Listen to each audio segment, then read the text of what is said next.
Well, welcome everybody to what we're calling the Complete Game Extra. We're going to take some time today and talk specifically with George about where the Reds are, where they've come, where they're going, and kind of some things that we're seeing that are encouraging, and some things that we're hoping maybe they'll address in the second half of the season. It's the All-Star break this week. We just had the first National League win in a while. Thank goodness. Oh gosh. Ethan asked me the other day, he said, did you watch any of that game last night? I said, nah, we always lose. It doesn't make any difference to me. And he said, no. He said, we won. And like a final, they had to do like the home run derby thing at the end. Yeah. And so it was nice to see the National League get a win on that one. So anyway, as we're firing up, looking at the second half of the season, George, let's kind of kick off here. And so what are some things that you're seeing from the Reds that are encouraging you? They're being more aggressive out there, which is great. They need to be aggressive. When you have speed on your team, utilize that speed. Sometimes managers are afraid to, you look at the time they take the catcher throw the second base or the pitcher to go home. They're human. They're going to make a mistake or not make a perfect throw. So take chances and make that defense change. Change everything out there. But you got the tools, got to utilize those tools. But now, with I think 65 games to go, they got to go hard. Got to look at how many games do we need to win out of 65. You don't have to win your division, but be a wild card. And with the pitching staff, they're doing a great job. But now you got to get the guys to support the pitchers. And you go out there and score 8 or 9 runs, and then you score 1 run. But learning how to manufacture runs, and with the speed and the talent that they have, and Cruz, he is on cruise control right now. But I saw that they changed how he holds his bat, and that really he's more disciplined and more productive, especially with men in scoring position. Oh, I've noticed a ton more plate discipline out of him. Oh yeah, but it's because he doesn't have as much play in his hands like before. Just lay the bat on your shoulder and go to the ball. And he's doing a good job. Now and then he tried to get the ball in the Ohio River, but more times than not, he's more disciplined now. I have noticed that about Ellie, and it's been refreshing to see. And I think it's brought him more success and having him get on base more, which then gives him more opportunities to disrupt the game as a base runner, which I think is a big strength for Ellie. What are who are some members of the team that are just, other than Ellie, who are some other members of the team that are impressing you these days? I always love Espinal. It's where he bats in the lineup is very important, but I always like him second. But I guess from the old school thinking. So if you get Frito on base, I would want to bunt him over because Espinal can bunt well. So they say it's easier to steal third than to steal second. So now you bunt Frito over to second base, and now it's easier for him to steal third base. But utilize that. So now you're going manufacture run. And I got a third base, and then you have Dela Cruz coming up. He's making more contact now, so you can get a run early in the game. You don't have to wait later on in the game. So that changed the mindset of the game itself. But learning how to score runs other than maybe getting a base hit or getting a home run, so you can get a sacrifice fly. Or you seen the other night, you have, the Reds end up winning, hit the ground ball to the second baseman. He wasn't able to field it. So there's pressure on them when that infield's in. And there's a pass ball wild pitch opportunity. So you got to be prepared. But from third base, there are more chances to score than you are at second base. But I want Friedel to start running more. I don't know how his legs are, but utilize that speed. It's right now, all hands on board. We can't wait till spring training or save it for spring training or save it for next year. All hands on board. Talk about some other guys who are really, I've seen a big difference since last year. Let's talk about Benson. You got a guy who last year just struggled to be consistent. And I'm so happy for him because this guy, you can see on his face that he really wanted, and sometimes he overdid it. But I'm glad that Eric Davis got a chance to work with him, and he seemed to be more confident and more disciplined up there. But I love the fact being left-handed, he hit the ball to left center. Hit the ball. People don't understand. Trying to hit the ball to the opposite field is going to help you to pull the ball. And pulling is the right center for him. And he got a key hit the other night. Almost hit game-winning home run, but he hit off the left field wall or left center wall. But that's good hitting there. And that guy's so strong and he's quick. Mhm. So being able to put that into play, I don't care how strong you are, if you're not making contact, it's not going to help. That's true. I was we had the privilege recently of getting to meet Jose Trevino. He had Ethan do some work on one of his gloves and brought it up to the shop. Stood and talked to us for a while. What a great guy! Shout out to Jose. He was Jose. oh man, what a great guy! It's just a lot of fun to talk to and to listen to his perspectives on the team and the game and whatever. And he said, yeah, he said some of the guys just geek out over ED helping them out with their stuff. That having Eric around has been really cool. That's the thing about it. I had to say, not toot my own horn, but this guy would make a big difference. And I don't understand. They keep sending him down, but nobody's there to help him. Reese Hines, yeah. That's the guy. They have Eric Davis and they have my number. They can call me, but that guy, get that guy straight. That's going to help. That'd be a great platoonship. Him and Benson.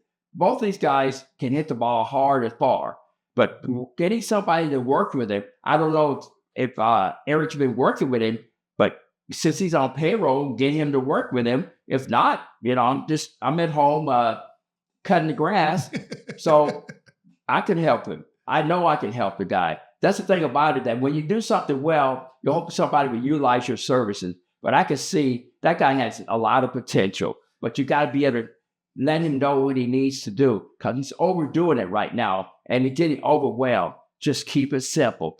And you said it done, but keep it simple. And that's what Benson is doing now.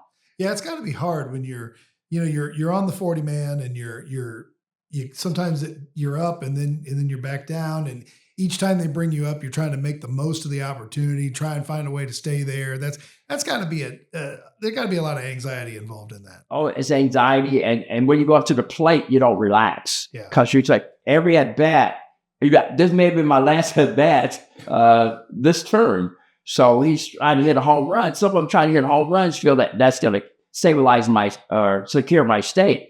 But put the ball in play.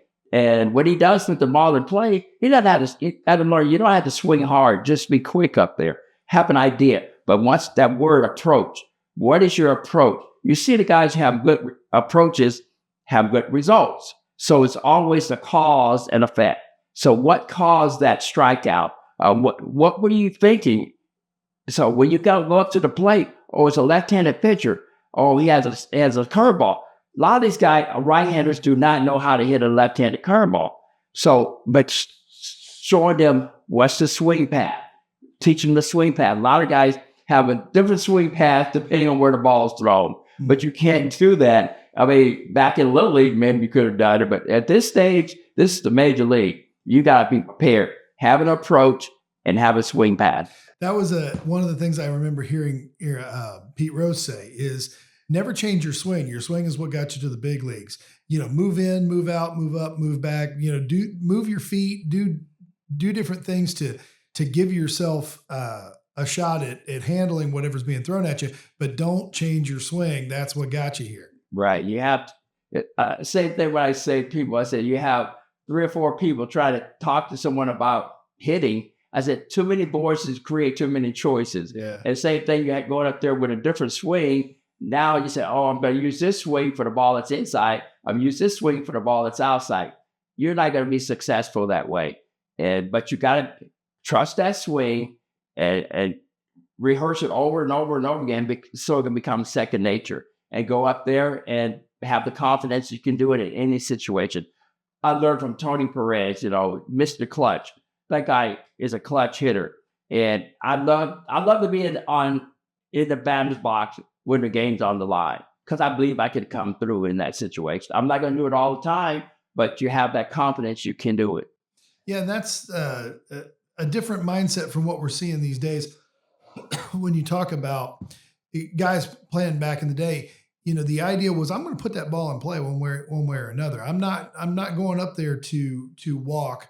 I'm going up there to get that ball in play and make something happen. Right.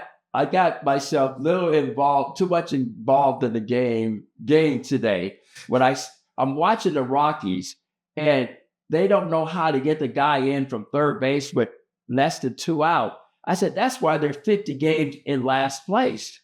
And they're not, but nobody's there to teach them how to do it. That's the worst part of it. They're not doing it correctly, but it's compounded by not having someone to teach them how to do it.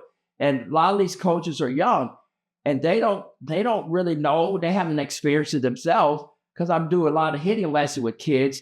And one of the parents may ask me, how do you have your value higher than somebody else's?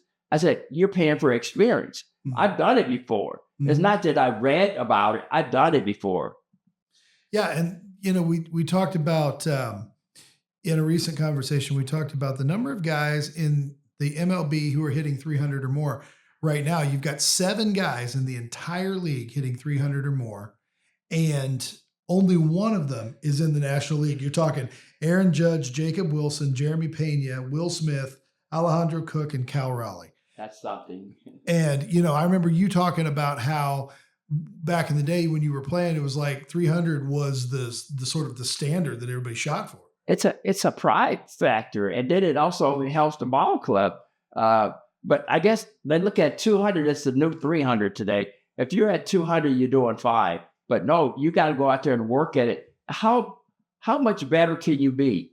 How better your best at each time? But these guys who's batting 300 or better are taking pride to go out every at bat. Like Pete Rose said, do not give an at bat away. There's something you can do to help your ball club. You end up, say, walking because you fouled off 8 or 9 pitches, and you hit a ground ball to the right side, you get the guy over. A lot of guys feel that that's not successful. A man on second base, no outs, you hit a ground ball to the right side, and the guy goes to third. That's good hitting. It's like you sacrifice bunt or sacrifice fly. Knowing on the ground ball, you're on base, make sure the ball is through. And knowing that you can advance to third. I saw the other day, 2 outs, you're going on contact. The ball's hit the right field, and the guy only made it to second. It's like, what is going on? I don't think he knew how many outs there were. You got to be at third base because you should be in motion because you know that it's a 3-2 count, 2 outs, you're going on the pitch. But that's the middle part. I give that a mental error right there. Yeah, and I think when you look at, I wonder what the answer would be if we asked, across the major league, if a walk, when you go up to take an at bat, if you get walked, is it disappointing? Because I have a feeling that it disappointed Pete Rose to death to be walked. Yeah, because he wanted to lead the league in hits. Yeah, but he would take that. But I would be disappointed if I got a walk. They had to throw the ball over my head or bounce it. I remember when I played against Atlanta, I may have a 3-0 count, and the guy threw a ball into the dirt. I was being selfish. I swung at it to get a 3-1 count. So give him confidence that, well, maybe I can throw it again. But he got up a little bit higher than I was able to hit it out of the ballpark, because that's a launching pad to Atlanta. I don't want to walk against the Cub pitching or the Atlanta Braves pitching. I mean, I felt that was an off day. Walk, I don't want to get a walk. But in certain situations, it's okay, take that walk, because I know I have confidence in the bench or Perez behind me to drive in the run. Right. So I'm not going to try to do it all myself, but when I'm up there, I'm trying to do the best that I can. Right. Yeah, absolutely. Absolutely. So let's talk about, you mentioned having someone behind you or someone in front of you. Let's talk about lineup here for a minute. You've talked about how a great lineup tries to use speed to set up power. What are you noticing about the current Reds lineup that you think is working, and what are you noticing that you think needs some work? It's working, but it's not consistent because guys are moving around in that lineup. We had a consistent lineup. When everybody's out there playing 1 through 8, it was consistent. We didn't have a Morgan batting 4th one day and batting 2nd the next day. So a guy loses confidence too, If you take him out of that slot, say, well, I like getting on base or something's happening. So going up there with that little doubt, make you make it out. I'm not being a poet, but that little doubt can cause you to make it out when you go up there. So it's now like in McLean's case, how can you make him productive? So Friedel gets on base, like I said earlier, but the guy over. But okay, he hits a line drive to left field. Friedel's still at first base. You got to be able to advance that guy until McLean starts swinging the bat much better. He's swinging better, but not to the tune he had done before. So each guy finding out what he can do to help that ball club win. And having a lefty, righty, it makes it important. If you have a Benson, have a Benson behind a Hayes and between the Stevenson, so that now the pitcher has a different mindset. So he had to pitch to a right-hander, left-hander, right-hander, instead of right. So he has the same mindset. So, but it gives also Benson more pitches to hit. A guy like him, he's a fastball hitter. So who's behind you is very important. Who's in front of you is very important. I had a Morgan or Griffey, and of course Rose, he's going to lead the league in doubles, so he's going to be on second base. And so Joe Morgan, even if he doesn't steal, the thought of it, that catcher's going to call a fastball. Mm-hmm. But once again, Perez, Foster, and Bench must be prepared for that fastball. And we were. And this Trevino, he swings the bat well. I want to put him in an RBI slot. At this time, I would put him fifth in the lineup. I didn't like him batting eighth, lower in the lineup, because it may not be man on base. But that guy, he's aggressive up there. He has an idea. He moves runners. But because you feel that, well, he's a small guy and he's not known to be a clutch hitter. But I just seen him driving a lot of runs and be very productive. I've been very encouraged by Jose's sort of surge in productivity since he came here. Ethan had worked on one of his gloves when he was still a Yankee. So we were kind of Jose Trevino fans before he was a Red. We were following him because, Ethan had done some work in for him. And excuse me. I know he was having a hard time there toward the end of being in New York, and he had won the Platinum Glove and he had done some really great defensive things, but we're wanting to really see him break out offensively. And when he came to Cincinnati, we were really hoping that would happen, and it has. And that's been the beautiful thing, is seeing him, crank doubles. You put him out there, he's not only going to move a guy, but with an extra base hit, he's going to bring him in. I don't care if he's standing on first base. If he's cranking a double, he should be bringing him in. And he's excited, shows excitement out there. That's an encouraging thing. You were talking earlier about how, bunting and moving people lower. I've noticed more bunting in recent years, especially this year. And they not only are they bunting, but they're doing it well. That's another thing. It's one thing to bunt, but then, if it goes awry, it's not really helping you, but they're actually doing it well. Even if maybe if you attempt to bunt and you don't make it successful, but it's letting the defense know that you would do it. Yeah. It doesn't have to be a perfect bunt, but knowing where to bunt and put the ball on the ground. They got to feel the ball, throw the ball, and catch the ball. All you need to bunt the ball and run, and the rest take care of itself. But if you're constantly going up to the plate, swinging the bat, and one night I look at Cruz, I look at Friedel. I said they didn't need a shortstop or third baseman because they kept hitting the ball to the first base and second baseman. So, and they were down at third base, bunt the ball, put it on the ground. At least you change the mindset. And people don't really realize that the pitcher, it changed his mindset because he's trying to rush off the mound quicker. So he may throw a pitch in the zone that the guy would be able to get a base hit. But understanding that, okay, this is the weapon. Use your weapon. No reason to have that weapon if you're not going to utilize it. Sure. And it, like I said before, in Friedel's case, I would encourage him to strike the butt every game. Every game. And give him incentive. If you buy every game, you're going to get $1,000 or more. But at the same time, you're going to enhance your chance of winning. Yeah. And I think that the more we see him play that fundamental baseball, making the defense wonder, could he do that? Bring him in, widen that gap so you can drop it into the out. I said this earlier. One of my favorite plays all year was Espinal gets up there and shows bunt and then pulls back and then just pops one right into the gap to get on base. Yeah. That was a clutch hit in that particular game. Moved a runner, brought him in. Pitcher thrower assumed that he's going to bunt. Yeah. And so he throws it right down the middle, and there we go. But a lot of things changes, especially the mental part of the game. What are they thinking? What are they trying to do? And what do you need to do to counter that? And how impressive is Santiago Espinal? My goodness. I mean, the guy can play any position. You can put him anywhere in the lineup. I mean, he's just a gamer from the word go.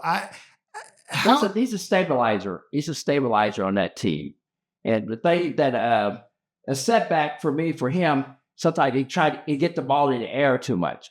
He's not a home run hitter. So hit ground balls, line drives. And when he hits the ball to the right side, that's him. But if he's trying to pull the ball, then he pop the ball up or hit a ball that's to the warning track. It's okay if a man on third base and less than 2 outs, but I want him to hit line drives and ground balls. I just enjoy seeing him play wherever they put him. I mean, he's just a very gifted young athlete. Well, he was an all-star with Toronto, so he's done it before. And back to Trevino and other guys, a lot of them haven't played a lot, so fatigue may set in. So now people say, if the guy is tired, why do you encourage him to run? I want those guys before each game to run. What I did before each game, I ran from foul pole to foul pole, from left field foul pole to right field foul pole. I did four of those a game. Get my body acclimated and get my body prepared for that day. You go to Atlanta, you got to play in that hot weather. Get your body acclimated to it. But you feel, I'm tired, I can't do it. But your body needs, give it more. You don't know how much your body can do unless you push it. Just riding a treadmill or getting on a bike, it's not going to help. You got to go out there and actually do it. What are you seeing from let's talk about outfielding here for a second. So we've got, with the different outfielders that we have, and some, they're changing positions quite a bit. Sometimes somebody who's playing right will play left and back and forth. As somebody who spent his career playing outfield, what are you seeing in the Reds outfield right now that is impressing you or concerning you defensively? It's Fraley, he's really improved. He's getting better jumps, better routes on the ball now. Benson the same way. He has an idea because when the ball's hit down the right field line, he knows how to field it. Before the routes weren't correct or didn't have his feet correct. But you got to always be in a throwing position because you don't know if that guy's going to try to advance or not. But Fraley and Benson, they've been making some great plays out there, web gems out there. Actually, and then Friedel the same way. Those guys I would be upset with if I'm hitting the ball, but I don't hit. I hit them way out there, so they don't have a chance of making web gem. But they have a bit control of what they wanted to do. Being able to cut the ball off in the gap and communicate out there. So that's a much improved because you could win a ball game. It's different than winning or losing a ball game if you misplay a ball. The left field seems to be the rotating place where they put whoever happens to be up. They think left field is easier to play. I don't know why, but the thing is, it's more of not on the sun, but also when the ball's hit down. A lot of balls hit down the line. So, say if Steer's out there being right-handed, a lot of times the guy go in there, he doesn't backhand the ball. You got to backhand the ball. But they go in there and field it in front facing so that they're not going to be in a position to make a good throw. So you got to go in there and backhand it. But the next move, if people can visualize this, that right foot has to step towards the target, not step towards the fence because you're losing speed and that front side open. But that's the key. The two key, backhand the ball and step with your right foot towards the target. And that's going to give you you'd be in a better position to throw a guy out. And sometimes it prevents the guy from advancing because they know you're in a throwing position. That's a great point. Talk about our talking about all of our guys who seem to rotate in and out of left field. One of the guys who has just absolutely impressed me to death, that he actually has I believe he has the highest average on the team, if I'm not mistaken. He does. Is Austin Hayes. What do you see in Austin Hayes that you find encouraging? That guy is I call the energized bunny, because he's on the move all the time. He's like have happy feet. And sometimes I say at the plate, slow down, slow feet, quick hand. But he covers the ground very well out there. And he gets good jumps on the ball, and he gets rid of the ball. So he's a good defensive outfield. He does a good job. He has a good idea. And he's always communicating with Friedel and what he needs to do. So I just watch him. He should be the model everybody watch on that team, what he does out there. And then when you take at, when you consider that he's hitting 287, he's got the highest average on the team. He's got good facility at the plate for putting balls in play and cranking them out if he gets a hold of them. He seems to be quite the total package. Well, the Reds come up on a good deal of getting him because they needed somebody from the right side that was impactful. And thus far, he's done that. And the other part is keeping him healthy is going to help that ball club win more games. Staying healthy, and because he's aggressive at the plate. And I know with the Rockies, they kept going at it, but it's caught and got to make the adjustment. They kept throwing in slider. So in that case, as a hitting instructor, I'm sitting on the bench, and they kept throwing him slider. I would say, going back to J.R. Richards with the Astro, good fastball, good slider. So maybe 50% of the time you're on the fastball, 50% of the time you're going to throw the slider. But you don't know when that 50% is coming up. So what did I do? I got on top of the plate.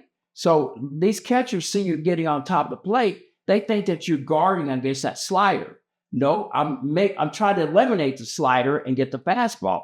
So he didn't make the adjustment to get on top of the plate, but having the confidence that, okay, if they throw me a fastball inside, I'm still going to hit it. But he stayed in the same position, so it didn't work out well for him. But the adjustment is being able to get closer to the plate and trust your intuition and look fastball. Now, let's talk about fastballs for a minute, your favorite breakfast food. It seems to me like the high fastball has really become the thing in recent years. Did you see, were they really calling high fastballs much when you were playing? No, that's why it was really my advantage. A lot of the pitchers would throw the fastball up, and a lot of guys would swing at it. But the umpires wouldn't call that as a strike.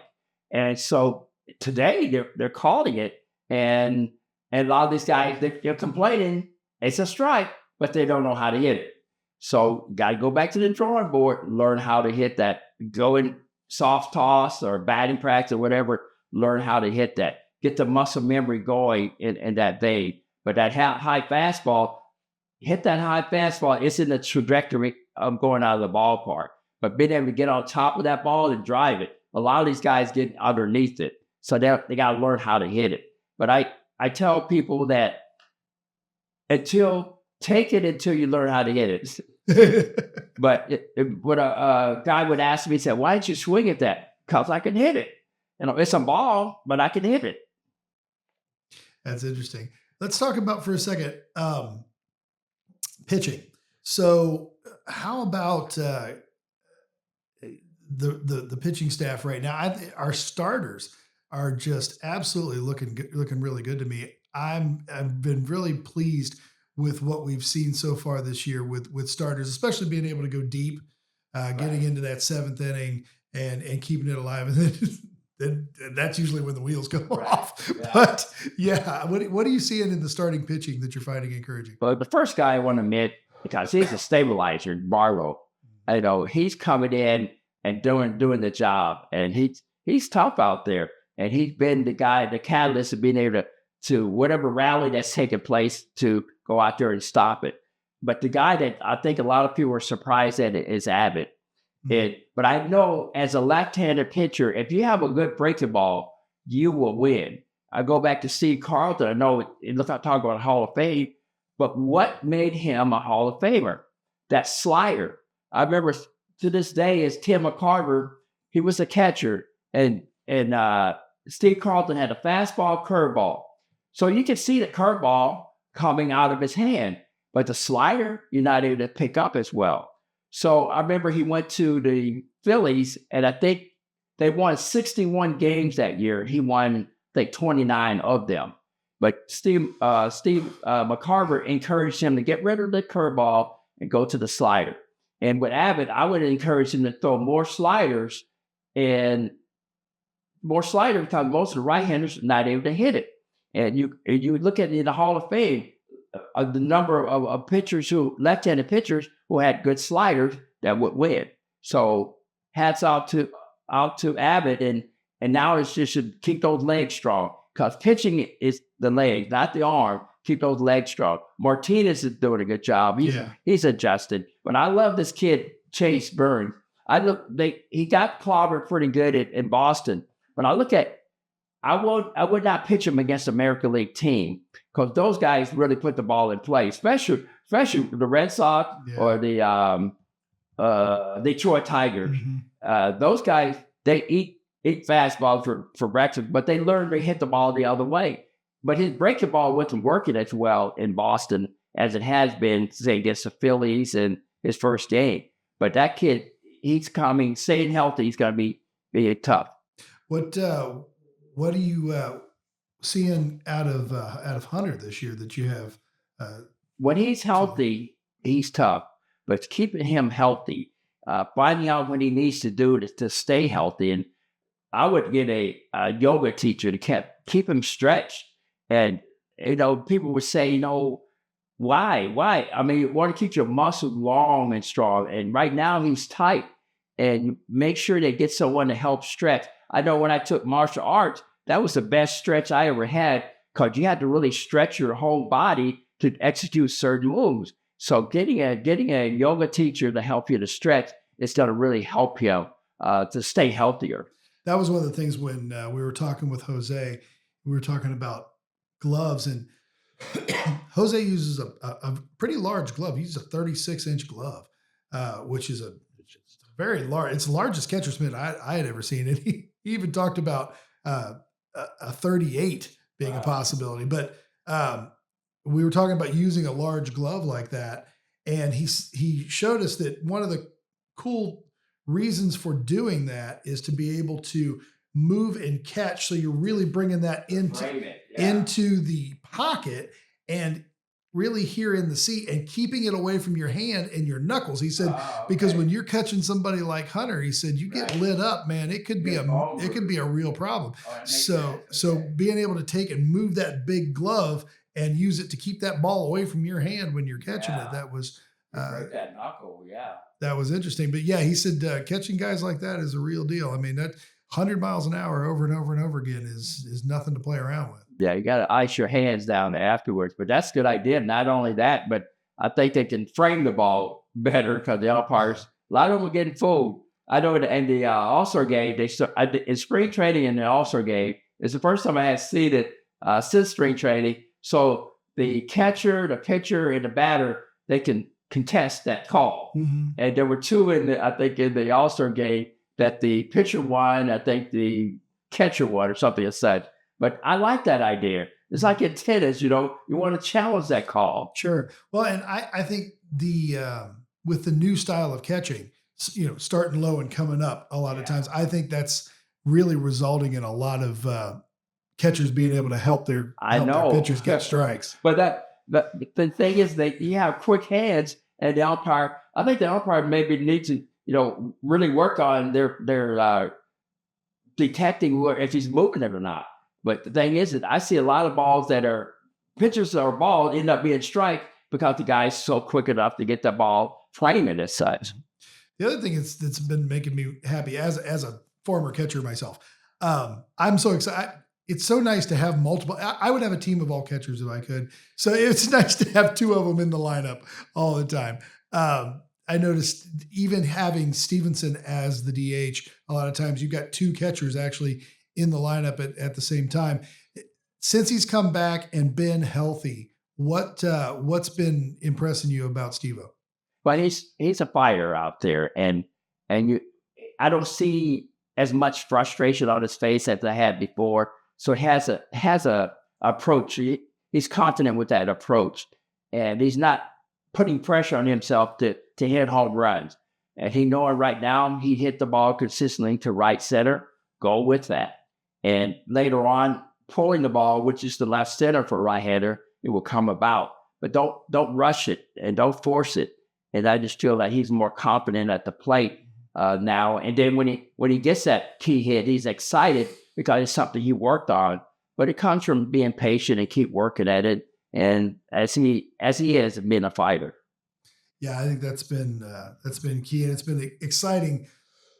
Excuse me, to see him come back. I mean, a lot of times you get guys and you're not sure they're going to be able to fully come back and be 100%. When you have these injuries, you don't know how it's going to affect your swing or just your demeanor.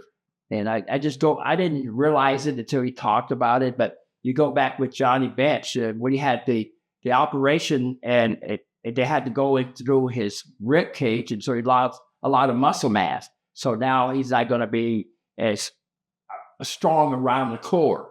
So, but he still put up Hall of Fame numbers, but you know that you could do better. But that operation changed a lot. Yeah, it's hard to know what that's going to do. And so it's nice to see Stevenson back, at 100% and really, really doing But well. having Jose around, it helped take whatever pressure off of Stevenson. Yeah. So now Trevino can go out there and be productive. Not only have someone who could catch, but also swing the bat. Yeah, and I'm kind of excited for to see where Austin Wynns ends up by the end of the year. I mean, I know being traded and all that, he's still not playing as much as I'd like to see him play. I mean, that guy was a hitting machine when he was here. Unfortunately, you become labeled. Yeah, you got to be backup catcher. But when he got the opportunity, he did a good job. Yeah, I hope he gets his shot, because I think he's a whalable player, and it was nice to have him be a Red for a while. So, well, I want to kind of bring this full circle here, and let's talk about Tito for a minute. So he got his 2000th win the other night. Seems to be doing well. The local community loves him. The players seem to be really respectful of him. He seems to really be getting his handle on what strengths he has and how he's putting together a team and where it's going. What are your thoughts on Francona and the job that he's doing? I think it's more the intangible. It's just getting the players to believe in themselves, believe in his philosophy, and believe in the team. Have those three going, it's going to enhance your chance of the winning. But if you're criticizing or being negative, then they're not going to take it well. But he's been positive out there and always encouraging them and trying to put them in a situation that can be successful. But he's there to support them. When something happened at the plate, he's there to support them. Something happened during the game, letting them know, okay, this is what you need to do. Or they may ask an opinion. Well, why did you try to steal second base in certain situation? He can say, well, I thought it was a good play. So the thing is that he's not saying that, well, I don't know why he went. He missed a sign. But being there to instill in them the confidence that, hey, you're important. In every role that you play, no matter what role you play on this team, it's important. One of the things that I've really enjoyed about Francona and listening to him interact with journalists and people like that is that he does what I consider an essential part of family. So here at our business that we have here, we run a childcare center upstairs. My wife runs it, and we talk about it being childcare that feels like family, because the idea is that we set it up with principles of family. And one of the things about family is that everyone is responsible for everyone all the time. If you're at a family reunion and you got aunts and uncles and cousins and everybody else there, kid falls down, scrapes their knee, who picks them up? Well, the answer is whoever's closest, because in a family, everyone's responsible for everyone all the time. That's what makes a family tight. And I feel like there's that unity that's starting to build in here. The other thing about family that I think what I define as loyalty. And loyalty here in our business is what I call defend first, ask questions later. The idea that if someone comes in the door and they say, well, I can't believe that so-and-so did this. I heard that they did, but I would say, well, that certainly doesn't sound like that person. But I tell you what, I'll answer questions and I'll get back to you. Right. In other words, I defend first, and then I go ask questions. And if there's a problem, I deal with it. And the thing I've noticed about Francona is that Tito will take responsibility and defend first. And then if there's a problem, he's not going to litigate that in the press in front of reporters in a room with microphones. That's so important. But taking responsibility and being accountable, and not, they talk about have your laundry out in the public, talking about a guy with the reporters doubting him, but talk to the guy later on behind closed doors. And I had seen that with another ball club, I'll name it, St. Louis. I didn't like the fact that they were really getting on O'Neill. It ended up going to Boston, then he now was with Baltimore. But the guy has a history of leg problem. So he said he wasn't hustling around the third base, and they got thrown out. But you don't know what condition the guy was in. So, but you have to say that, okay, maybe he didn't get a good job. But don't go out there and say he wasn't hustling, he was dogging. So it's important for that manager to be there and say positive things and encouraging things. Yeah, and it also inspires confidence in the players and in the fans, because if you have your coach goes out and goes, oh well, I don't know, I just kind of don't look at me, it's not my fault, it's not my fault. Then it doesn't inspire. You don't feel like he's got it under control. Whereas if he comes out and says, okay, so like for instance, I remember whatever game it was earlier this year, the throw goes wild from the outfield, bounces past the catcher. He's playing it off the wall, or the pitcher's playing it off the wall, turns around, overthrows second. But I mean, they look like it was just crazy. It looked like a little league team out there. And they were and they were asking him about it afterwards, and he's like, "Okay, so it didn't go well, and we're going to handle that." But he didn't go, "Well, I don't know what those people were thinking. Gosh, I wouldn't have done that if I was them. I would, He totally was like, hey, buck stops here. We'll take care of it. Don't worry about it. Because I remember that play with Marte threw the ball to the catcher, and he's within 90 feet. He was saying, why can't you make a good throw to the catcher within 90 feet? But they didn't understand that the runner, he was trying to throw the ball over the runner because the runner's right in line. Yeah. And so as it happened, it went over the catcher's head. So now the pitcher gets the ball. He thinks that he can throw the guy at second. They're trying to force it out. So now my comment was like, okay, now you threw it to second, it went past. Let's throw it around the outfield. Let everybody get a chance. So moving forward, as we kind of bring this to a close here, moving forward, what are some things that you hope to see in the remainder of the season from the Reds? The two things that really stand out, of the two, this is number one, situational hitting. And I'm going to start having a chart of how many runners are left at third base within less than 2 outs. And that could mean the difference in winning or losing a ball game. Mm-hmm. So learning how to get that guy in from third base when less than 2 out. You don't need to get a base hit to put the ball in play. When you have 2 strikes, have an idea of where you want to get a pitch that you can drive. Not just a swing the bat just because it's your turn to go up to bat, but getting that runner in. Man at second base, no out. Get that guy from second base to third base. You set him up in a situation that you don't need to get a hit to drive him in. But the key is don't go up there and put value on every at bat. And you got 2 strikes, be tough up there. Don't give in. Put the ball in play. Don't be swinging for a home run when you got 2 strikes. Don't try to be the hero. Mm-hmm. Just go out there and do the small things. The small things will make a big difference in the end of the game. And you look back, you can win 5 or 10 games that way, getting that guy in from third base. And plus, it takes the pressure off the pitcher. You get that runner in. If you're up 2-1 and the guy's at third with less than 2 out and get him in, it's 3-1. That's insurance runs. But that's very key.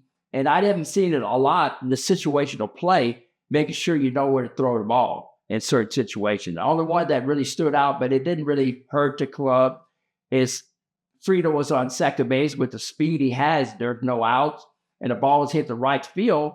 But if the right field is going to catch it, okay, you don't go. Don't even attempt to go. But the first baseman caught it, and he had to take 5 or 6 steps to regroup to be able to throw the ball to third. And that's not only catching it, but making an accurate throw. I just felt Frito could have tagged up and gone to third base in that situation.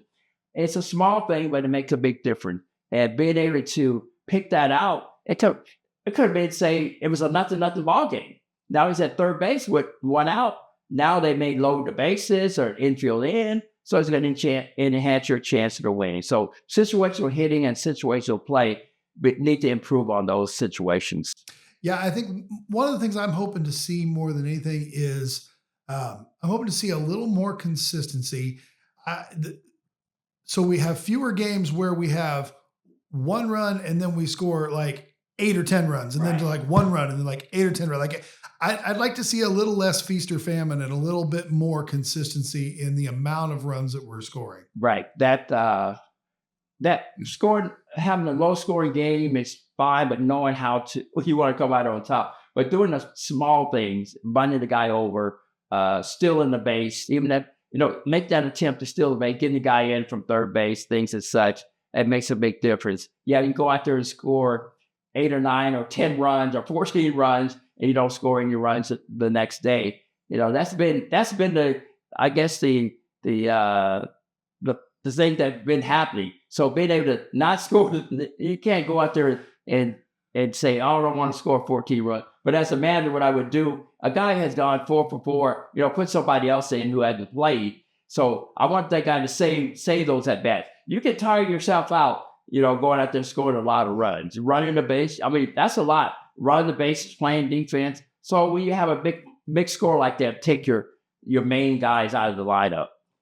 The other thing I'm hoping to see is more tenacity, battling back. I'm tired of going to bed in the 5th inning because I know nothing's going to change. Yeah. That's the thing and I'm guilty of it, and I should be a better fan. But the number of times that I've gone, all right, we're behind by 3, it's 5th inning, I'm just going to go to sleep because it's just not going to change. I would love to not be able to do that. I want them to make me stay up and watch the rest of the game, because that's that intangible confidence, believing they can do it. Because they're saying the same thing. Oh no, we're down 3, we can't do it. But instead of, I keep referring back to the Big Red Machine. We know, hey, until 3 outs are recorded, we have a chance to do it. But it's just the confidence that we had, and we knew that we intimidate the other ball club. Do something to intimidate the other ball club. Don't just lay down and give up in that situation, because people know, they've seen me lay down and give up before. So, they're dead. They're not going to come back. But going out there and doing something to change that mindset and just believe that you can do it. And I think that comes with not having those nights where you're just dominated by some pitcher. Like just one pitcher just has everybody's number. Like I can't imagine on any given night that if the grade 8 is on the field, one of you, that pitcher might have 1 of your number or 2 of your number, but he ain't going to have all 9 numbers. And that's the thing. Like there are nights when you get a pitcher out there and he's got everybody's number and just nobody hits anything all night long, and you just get dominated. Well, they get intimidated. They get intimidated, number one. And then, of course, now the domination, the word that comes in. But you go up there, a guy's strike out the first 3 guys. Then now the first 3 guys, man, he's really throwing hard. And for me, it's okay, I'm going to turn it around. He may be throwing hard, but let's see how hard I can hit this ball. But you got to make adjustments up there. Not do the same thing each at bat. Make the adjustment. Like I said before, with Hayes, move on top of the plate. Spread your stance out. Make sure you put the ball in play with 2 strikes. Make the defense make an error. So you got to do something different. Not just go up there and trying to swing for the fences, but put the ball in play. And that's a sign not only of a good hitter, but a good team. Yeah. Yeah, I think all in all, I am extremely encouraged over the progress that I've seen this year over last year.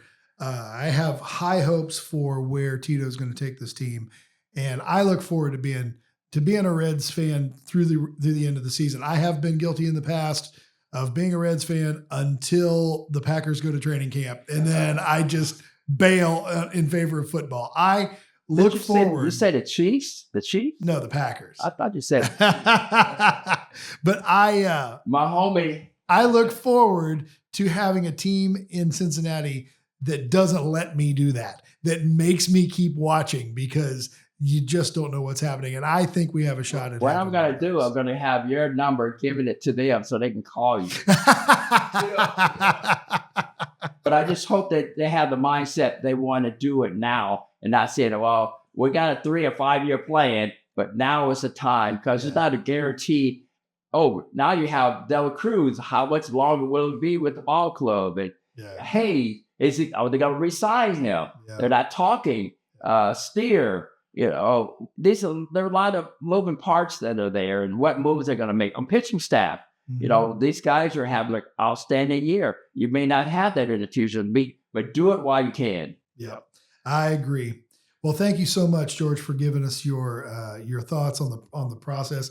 Again, always a joy to hear baseball from your perspective, and to learn from the way that you have learned to see it and learn to play it and learn to be a part of it. So I hope you guys have enjoyed it as well. A little extra episode here.